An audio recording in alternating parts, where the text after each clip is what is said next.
అన్న అన్నీ మాట్లాడారు. నేను మాట్లాడాలనుకుంటుంది ఏంటంటే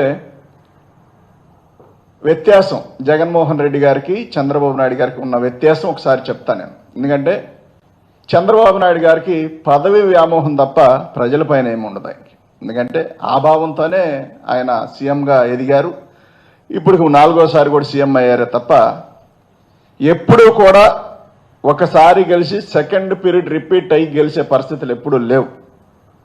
నోటికొచ్చిన హామీలు ఇవ్వడం, గెలవడం, గెలిచిన తర్వాత ప్రజలను గాలికి వదిలేసి 5 ఏళ్ళు తన కార్యకర్తలు తన దాయాదులు సంపాదించుకొని ఆ సంపదంతా కూడా మళ్ళీ సెట్ చేసుకొని ఆ సంపదనంతా కూడా మళ్ళీ ఎలక్షన్లో వాడటానికే తప్ప ప్రజలకు మేలు చేయడానికి కాదు.